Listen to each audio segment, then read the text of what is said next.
Olá, Skillers, como que vocês estão? Tudo bem? Espero que bem, felizes e tranquilos. Beleza, gente, vamos lá. Agora a gente vai falar um pouquinho sobre... Deixa eu voltar aqui. Um pouquinho sobre herança. Herança. E vocês vão ouvir falar também de... Deixa eu pegar aqui, ó. Inheritance. Inheritance é herança. O que é herança, Rodolfo? Calma, a gente vai falar, vocês vão entender. Fica super tranquilos. E também nós vamos falar sobre o protect. Proteção, né? De protegido. Já falamos sobre o private, que é privado, e também já falamos sobre o public, que é público. Isso aqui eu vou tentar já dar um overview para vocês entenderem também. Overview, gente, é uma visão geral, tá bom? Então eu vou tentar falar os termos em inglês e vou tentar passar para vocês em português também, para vocês irem adaptando, porque no dia a dia da programação vocês vão ouvir muitos termos em inglês e as pessoas vão falando, e às vezes vocês podem não saber. Mas se souber, ok também, e super perfeito. Beleza, o que é herança, gente? Vamos lá, vamos pensar aqui no seu pai e sua mãe. Não no seu pai, mas vamos pensar em pai e mãe. Isso aqui é muito mais descendência, tá, gente? Então, sobre descendência. Se eu tenho aqui minha mãe e eu tenho meu pai, então eu tenho aqui, dado a união desses dois aqui, eu começo a ter descendência, certo? Então aqui da minha mãe, eu vou ter, na minha árvore genealógica, eu vou ter, por exemplo aqui, um descendente, certo? E aí eu vou falar especificamente de mim para vocês entenderem, tá? Aqui nasceu o Rodolfo. Do meu pai e da minha mãe, certo? Eu tenho traços da minha mãe e tenho traços do meu pai. Seja traços físicos ou seja traços comportamentais, de como eu lido no dia a dia, de qual é a minha habilidade, algo mais exacerbado do meu pai, algo mais exacerbado da minha mãe. Mesmo que você não sinta, nós temos natural, certo? É natural, claro. As experiências da vida vai moldando como nós vamos trabalhando, nós vamos sendo também. Mas características genéticas que a gente está falando aqui. Eu vou enfatizar melhor depois outros contextos, tá? Porque aqui é só mesmo para vocês entenderem. Beleza. Dito isso, se eu tenho características, gente, quem aqui... E aí um ponto importante, tá? O Java, ele não aceita esse tipo de herança. Herança múltipla. Múltipla herança. Já o C++ aceita, por exemplo. Certo? Já trazendo esse contexto para vocês. O Java aceita somente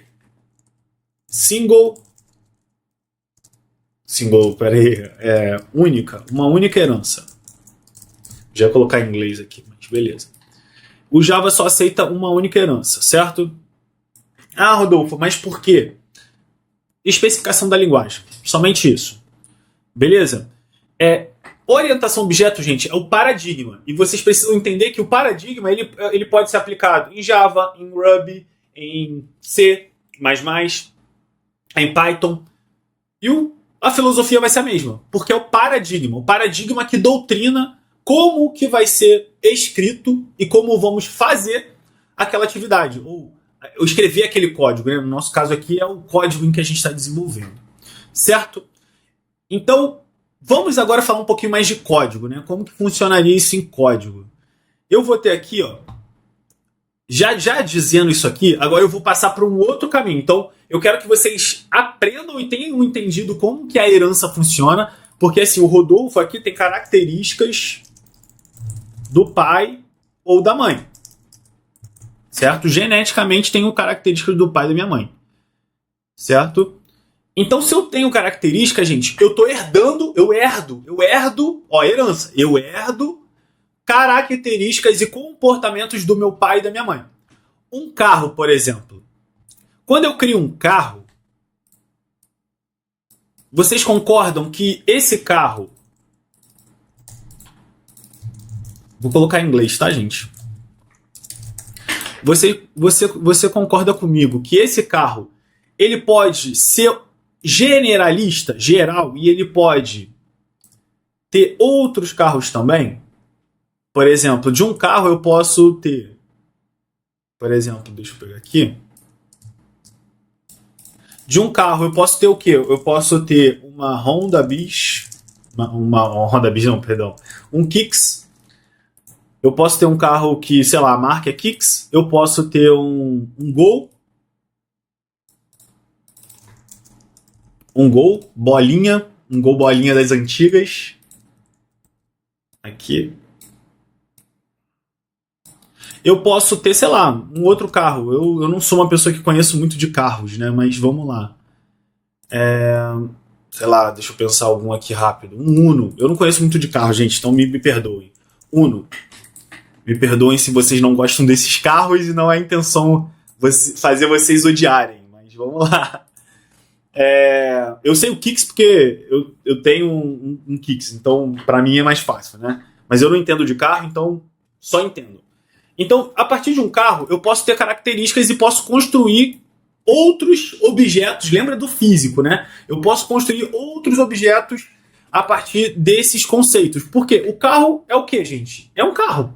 Só que, claro, a partir disso aqui eu posso ter subclassificações, né, gente? Então eu posso até construir, eu posso ter vários outros subclasses, né? Então aqui eu poderia, por exemplo, ter um conceito de hatch. Eu acho que hatch deixa eu ver aqui, HB20 hatch. Eu não sei se a hatch é assim, tá? O hatch é assim, né? Hatch. Assim. Deixa eu ver. TCH, isso mesmo. TCH. Beleza. Então eu tenho os carros hatch. Hatch, gente, são carros menores, né? Eu não sei se o Uno é classificado. Eu sei que, por exemplo, o HB20 é. Mas vou botar aqui. Fingimos que seja e eu esteja correto. Se eu estiver errado, por favor, me corrijam quando quiserem. Beleza. Então aqui eu teria, por exemplo, o conceito de um carro hatch. Por quê? Um carro hatch é um carro menor, tem um tamanho menor, então eu consigo construir baseado naquele modelo. Pensa, gente, que vocês estão numa fábrica e vocês precisam criar moldes. Lembra o que é molde? Você sabe o que é molde? Espero que você saiba. Molde é modelagem mesmo. O que é um molde de fábrica, sei lá, de vidro? Fábrica de vidro. Vou tentar aqui entrar em imagens. Por exemplo, aqui é um molde. Eu tenho algo que eu modelo e consigo herdar desse molde para construir outras coisas. Então aqui eu tenho um molde. Eu tenho um molde hatch. Aqui, por exemplo, eu poderia ter um molde SUV. SUV. Aqui, eu tenho um molde SUV. Aqui eu deleto, né? Então, eu tenho aí uma outra subclasse.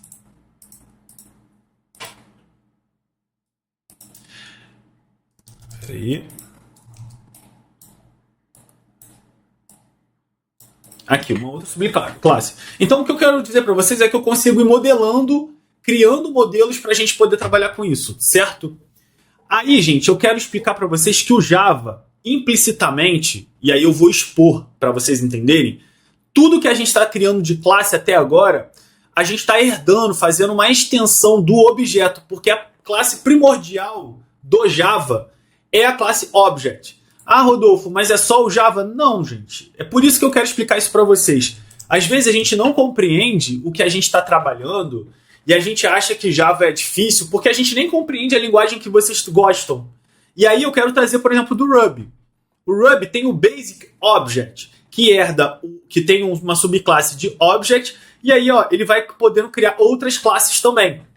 Animal, aí Animal é você criando, né? Porque não existe essa Animal. Mas tem a Numeric, que é um integer, que tem um fixed num, tem o class também, tem o module. Então, isso tem muito a ver com você não entender o que você está trabalhando, certo? E aí, quando você abre a sua cabeça para entender que as linguagens seguem estruturas iguais, vocês vão ver que o problema é sintaxe. É muito mais de você não entender a sintaxe e você não conhecer do que, de fato, algo ser difícil ou fácil. Algo que eu já adiciono para vocês compreenderem, gente, é que tudo é difícil quando você não sabe. Eu não sei se você, agora que estou falando para você, se você sabe andar de bicicleta.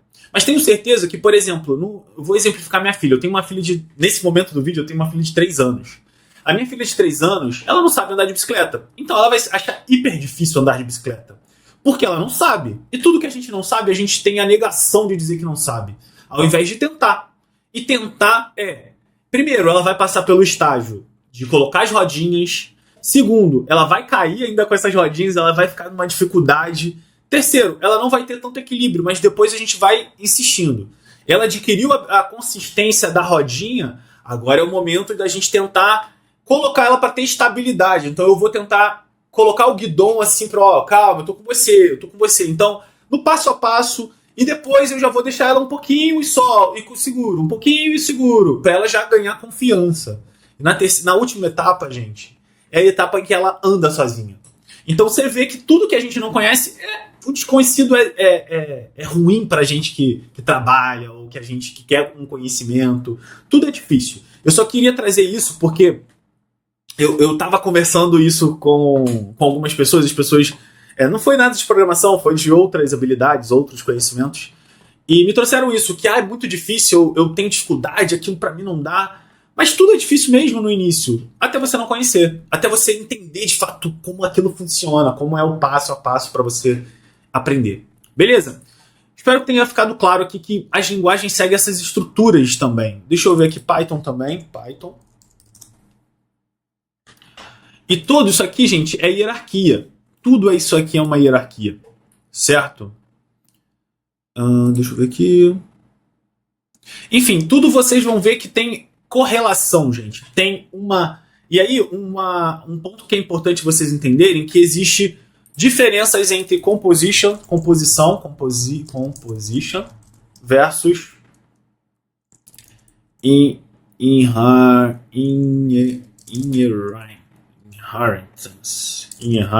inheritance. Aqui. A composição, gente, é diferente... lembra lá da composição que eu trouxe para vocês, de um objeto ter uma relação. Uma relação. Perdão, peraí. Deixa eu melhorar aqui. Vou escrever porque eu acho que vai ser melhor. Nós temos dois conceitos: composition. Certo? E nós temos também o conceito de herança.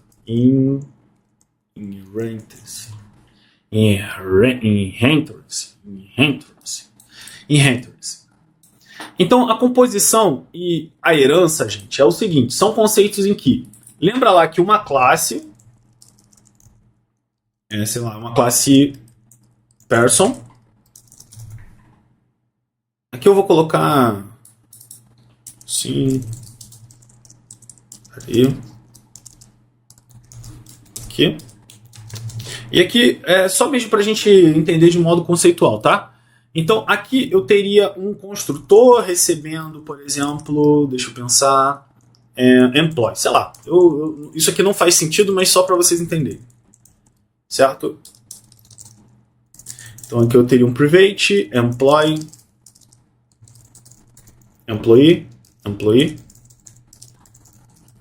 certo? Então aqui a gente teria um this e tal. This.employee igual employee. Então aqui duas classes is a relation. É uma relação entre pessoa e empregado. Certo? É uma relação, é diferente de tem uma relação. Ele é uma relação, ele não tem uma relação. Aqui não, na herança ele tem uma relação. Certo? Ele tem uma relação. O que significa isso? Ó, se ele tem uma relação, eu não chamo aqui dentro. Eu tenho que fazer algo assim, ó. extends, eu estou estendendo, extends employee. Então, pessoa tem uma relação com employee. E tem uma relação, significa ele está ligado numa estrutura que isso aqui é uma subclasse. Person é uma subclasse de employee. Employee é superclasse. Nós chamamos de superclass. Ou superclasse. E o person, então aqui, ó, employee é a superclasse. Employee é a superclasse e person é a person é a subclasse. Certo? Aí, gente, aqui dentro eu já expliquei para vocês sobre a relação entre o private, o protect e... ou melhor, o private e o public. Eu vou explicar agora o protect. Antes da gente chegar no código, eu quero explicar algo mais conceitual, tá? Então, vamos lá. No conceitual, gente, é o seguinte. Lembra do que eu falei para vocês? Quando eu tenho... tudo que vocês quiserem colocar tem a ver com Access Modify. É o acesso de modificação dos members, dos membros, né? Dos members. Isso significa, Access Modify, significa a gente dá acesso para alteração daquele atributo ou comportamento. Daquele atributo, né? Porque o comportamento em si não vai mudar. Daquele atributo. E o private, gente, quando eu coloco assim, private string first name, primeiro nome, tá? Quando eu coloco algo assim, eu estou dizendo que só pode ser chamado dentro da classe. Eu posso fazer qualquer comportamento dentro da classe. Rodolfo, eu não entendi bolufas. Beleza. Dado que eu tenho a nossa classe aqui que a gente já falou, ó, person. Ó, person tem um atributo nome. Nome só pode ser usado, eu só posso fazer coisas, gente, dentro da própria classe. Dentro do escopo da classe. Lembra que o escopo é onde está abertura e fechamento de chaves, tá? Então, o privado, ele me impede que outras classes possam fazer alguma alteração naquele meu atributo. Ou naquele meu state, meu estado. Certo? Isso tem a ver com comportamento. Com eu impedir que as pessoas possam alterar a minha regra de negócio. Ou o meu objeto. O meu objeto ele vai ser fidedigno ao que eu coloquei. Porque imagina, gente, se a todo momento eu deixo a pessoa ficar alterando, colocando, o dado ele pode começar a mudar, dado um comportamento. Porque a pessoa está alterando, colocando, então se ela faz isso a todo momento, ela vai se perder no código também, isso vai ser mais complicado de dar manutenção. Então, para a gente blindar o comportamento da classe, no final do objeto também, a gente coloca privado. Só a classe pode alterar esse comportamento. Então, a pessoa, o desenvolvedor que vai utilizar aquela classe, ele vai saber que quando ele chama um método, um comportamento, uma ação, se ele mudar, ele sabe que a responsabilidade é dele que ele está mudando. Então, ele está mudando de forma consciente. De forma que, se eu estou mandando um set e eu estou alterando o nome, é consciência que ele está alterando porque ele quer. Ele sabe que ele está alterando porque ele quer. Correto? Então a gente dá fica mais fiel ali ao comportamento que a gente está pensando da classe. Um outro ponto importante é que se eu não preciso de um set para configurar um novo nome, eu não coloco esse nome. É sempre importante o construtor ser quem lida com a alteração. Se ele inicializou um objeto e ele já passa esses atributos, eu não preciso mais ficar pedindo a ele nada, ao usuário, ao desenvolvedor que está chamando essa classe, que é um usuário também, tá, gente? Entendam isso. Então, por isso que a gente fala de usabilidade, a gente não fala só usabilidade somente para o usuário final, quem que utiliza o software já pronto. Mas não, pode ser um desenvolvedor também. E você precisa pensar no melhor possível. Ok? Bom, então o privado, eu espero que vocês tenham entendido. Então, o privado tem a ver com o escopo. Public class, public person. Eu estou dizendo que essa classe aqui é pública, ela pode ser chamada fora do pacote. Aqui, ó, fora desse package aqui. Se eu vier aqui no package enums e chamar, ele vai permitir. Se eu colocar private, ele não vai permitir. Ó, ele só vai deixar dentro do pacote. certo? O modificador até deu errado aqui, né? Mas enfim. Então, isso tem a ver com o escopo. Mesma coisa, gente, aqui, ó, por essa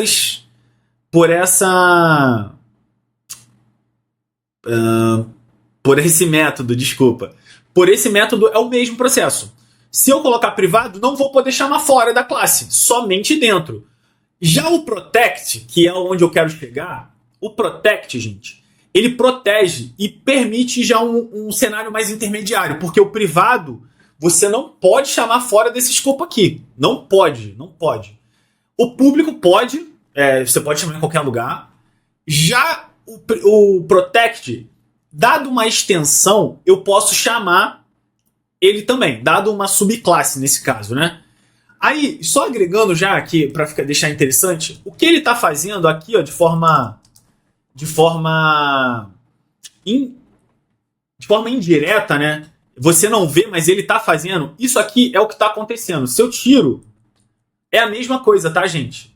O extend object, ele estende de objeto. Sempre ele estende de objeto, por default, por padrão. Correto? Isso é muito legal e importante vocês entenderem que tudo que vocês trabalham tem suas subclasses.